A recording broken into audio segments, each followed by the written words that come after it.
Welcome to Game of Roses. This is PaceCase.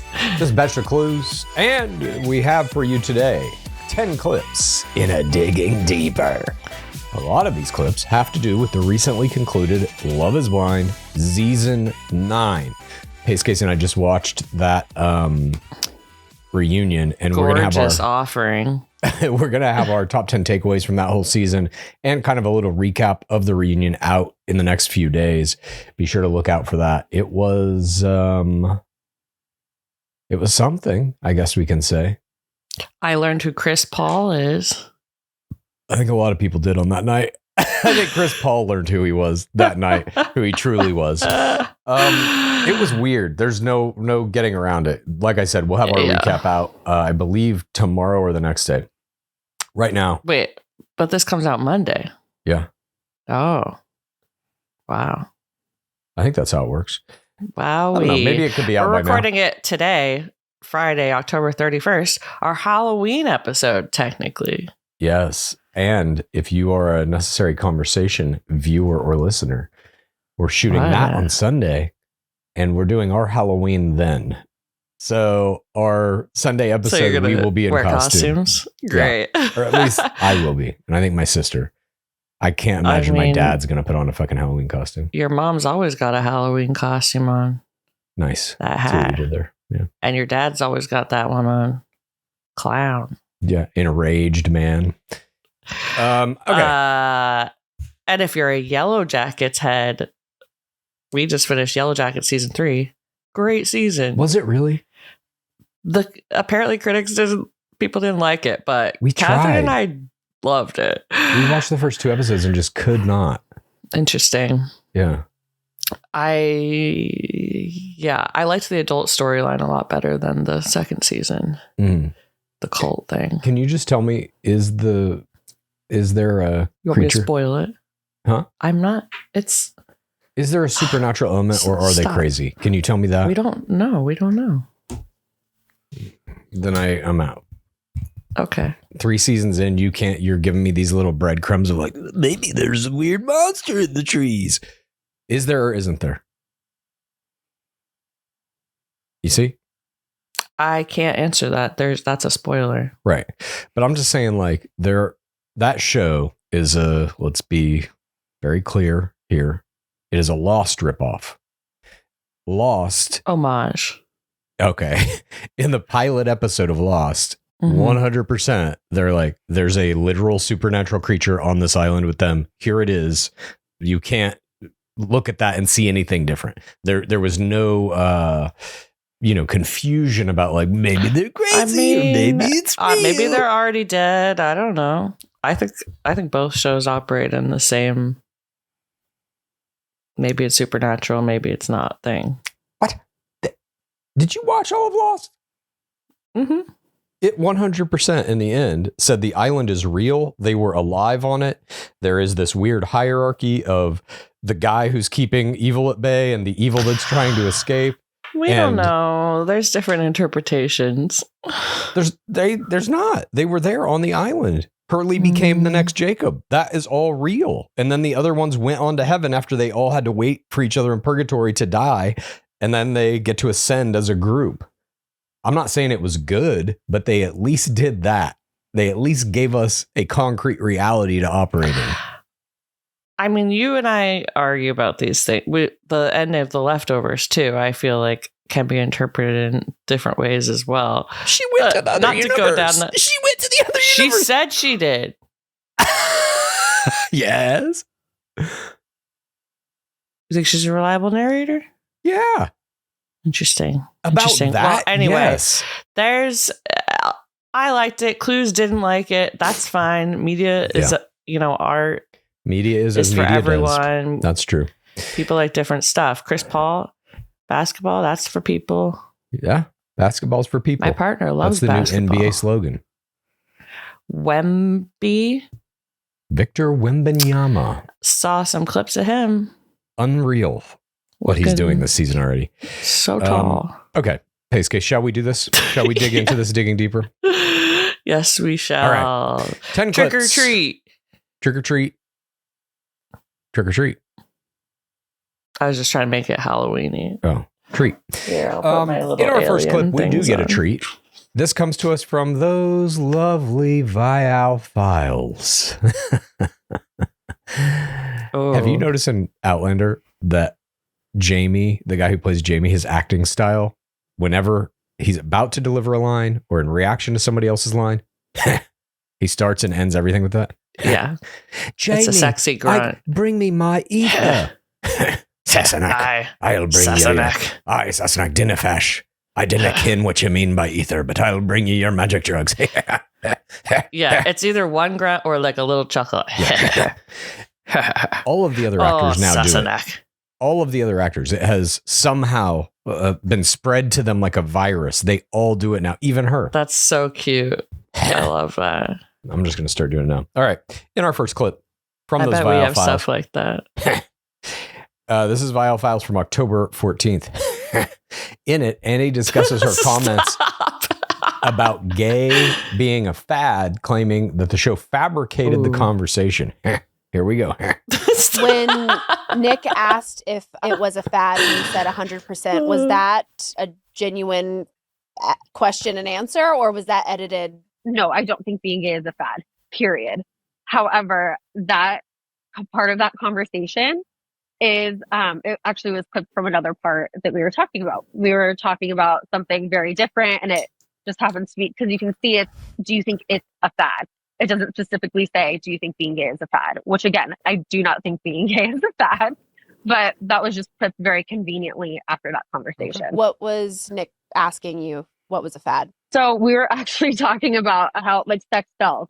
We were talking about sex and over sexualization, like in kids shows. So we were kind of bonding over how we weren't allowed to watch SpongeBob when we were little. And so we were talking about that. And so we were talking about how, do we think putting sex, like, you know, out into the world is a fad, like overusing sex, selling sex, over sexualization in kids shows. That was what we were talking about. Wow. I was not expecting that. Was SpongeBob overly sexualized? First of all, I can't remember a single sexual thing in SpongeBob. I haven't seen it all, but I've seen a fair amount. That literally never crossed my mind that it was a sexualized children's show. But the bigger thing here is, of course, the producers, what she's saying is accurate, if we can believe her, then the producers cut in a conversation that had nothing to do with them talking about being gay to make them look way worse. As she describes it, it's a convenient clipping. And I'm like, convenient for them to like make you a villain? Yes. This is not even Frankenbiting. This is creating something out of literally nothing. This should haunt anyone going on the show. This is very bad. And I know Bachelor has probably done some shit like this. I forget what season it was, but there was one player who said basically they had a producer sitting on a couch talking to one person. Oh. Then they switched the producer to the other side of the couch to talk to another person. Then they cut those two people together to make it. Whitney and Elizabeth. I think that's right. I think you're right. Nick Viall season. So they cut together a conversation that never happened, creating a moment that basically never happened. But they still were using footage of those two people. So at least they were saying what they were saying. This is taking, or two people in that, conversation. This is taking something they were talking about that wasn't even the subject and cutting in a little piece of it just to make them sound worse. And it's like, where's the experiment in this? What's the objective experiment you're doing with that edit? Like, I see the argument for including a conversation like this because it's like, there are people that talk like this, like in the world, like so many. And like, maybe it's, starting a discourse or something, but like making up that.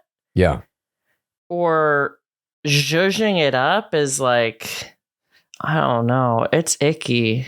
The whole thing to me is like to make them look worse. That's the part of it that I don't fucking quite understand.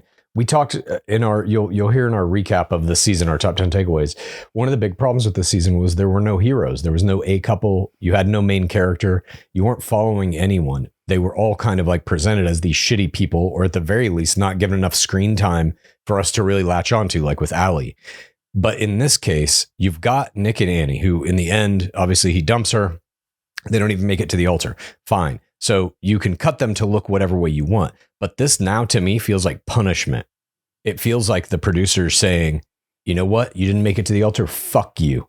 We're going to cut you to look as bad. I hope this they didn't make it to the altar. Life. I mean, it's something like this. You sign these contracts that say they can cut the footage any way they want, use it for whatever purposes they deem fit in terms of promotion of the show, whatever, blah, blah, blah. You give up your civil rights. We all know what's in those contracts. That has to change, or shit like this will always happen. And I think this exact thing and things like it could be used in some kind of a lawsuit that's like, you can't cut us to say shit that like way out of context like that. And I don't, it's like a sliding scale. I don't know how where you draw the line of like what is in or out of context, but things like this, it's almost like defamation in a little bit or something, you know?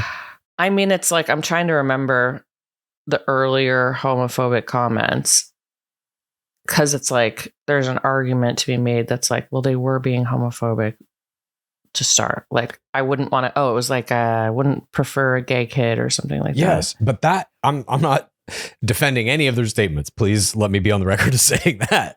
But I am saying this, saying I don't want a gay kid or that's going to be a harder life is, in my opinion, a drastically different statement from saying homosexuality is a fad. Yeah. One is like, oh, I kind of misunderstand what it means, and I think that would be hard for my child, and I don't want my child to have a hard life. The other one is like, I don't think this is real. Right. That is, in my opinion, drastically different. And to cut that in as producers, knowing what will happen, if you've been on this fucking show for 9 seasons or even a couple of seasons or in reality TV at all, you understand people get death threats for the things that you put in the show. And to make it worse like that is just unforgivable. You're knowingly editing it, being like, okay, here's some more death threats for these two. Yeah. And then spoiler in the reunion, they didn't even address it or give them a moment to like apologize. Nick apologized on his Instagram. This is some, I don't know. It's like, it's kind of hard to fathom that they did this. Like, I'm telling you, to me, it smacks of producers that hate the cast. And we talked about this in our recap a little bit too. It happened in Bachelor around Juan Pablo Galavez's season 18 back in 2014. The producers at some point, I think in all these long lasting franchises, develop contempt for the players. In the beginning of any of these franchises, if you're a producer, it's like, oh shit, it's a new show. This could be a hit. I hope everything goes well. And you're really focused. I think this is just my 2 cents. You're focused on figuring out what is the workflow here. Will this format work? How do we present it to be a hit show? Because if you're in on the ground floor of a show like this and it winds up becoming a Love is Blind or a Bachelor or Love Island or whatever, you could be working for the next 30 years of your life, climbing that chain, making a fuckload of money eventually, you know? And so you want it to go well. You want to make the best product. What's that? You want to make the best product. For sure. And then by the time you get to like season 5 or whatever, it's old hat. You don't give a fuck about any of the people anymore because you just are churning these things out. And you start to resent them because every season 3 or 4 people pop off and get their 500 to 1 million Instagram followers and become famous and like stars of the NRU. And meanwhile, you're sitting there like getting them toilet paper or whatever. You know what I mean? I kind of get how that can happen, but I think it's a very slippery slope. And this is like the result of it is they will cut shit into the show. And that's a whole room of people doing that. Yeah. It's not one person making that edit and just throwing it on TV. That's multiple producers, an editor that has to go through Netflix. And I know Netflix probably doesn't see the raw footage or whatever, but multiple people knew what they were doing when they did that. I mean, you can always tell the energy comes through in the document, like 100%. How they feel about the people who are on it. And it's not fun to watch. It's like, for me, Me either. I think it's okay to have, villains and have people saying all sorts of wild shit, but you're gonna make it sound even worse and do more harm on the LGBTQ community than was even there in the first place. I don't know. It's just, I don't like it, Clues. Yeah, no one does. I don't like it. And I'm actually surprised she said that because it's a clear contract violation. But at this point, I'm sure she's like, fuck these people. They fucked me up. They ruined my life. She, by the way, I just looked her up. For all of her troubles, Annie walks away from this experience with 28.2 thousand Instagram followers. Not enough to do anything. Unfortunately for her. Maybe more people will go to the salon. Sure. Okay, moving on to our next clip. This one comes to us from the official NRU podcast, What's the Reality? This is from October 30th. In this episode, we've got Megan Sparkle as the guest. And in this clip, she's giving us a little more insight into Paul, the bald baby daddy who was there in the audience at the reunion, including she talks about their age gap. Here we go. Ooh. If you want to see this clip and a bunch more clips of Megan Sparkle, some other Love is Blind people, and then we got some very interesting Bachelor clips at the very end. If you want to see all those and hear me and PaceCase reacting to them, just go to patreon.com/Game of Roses. Join us in the bottom of the pit. You'll get access to the rest of this episode, as well as all of our Digging Deepers, as well as all of our Casa Gores, which right now we're doing Slum with Season 2, Secret Legend Mormon Wives Season 2, in preparation for the November 13th air date of Season 3. And we did just finish the entire Love is Blind Season 9 watch along. Yeah, that's all up there as well. And I'll be dipping back into my Hulu Virgin show very soon as well in Clues Corner. Clues supposedly has not abandoned the virgins. I need to see if they lose their virginities. Anyways, we have all of that stuff. We have our Discord. We have ad-free episodes, live shows on Monday. There's a bunch of stuff on the Patreon. Join us there. Please rate this podcast. Please review this podcast. Please get a friend to listen to us. And then please rate this podcast. Please review this podcast.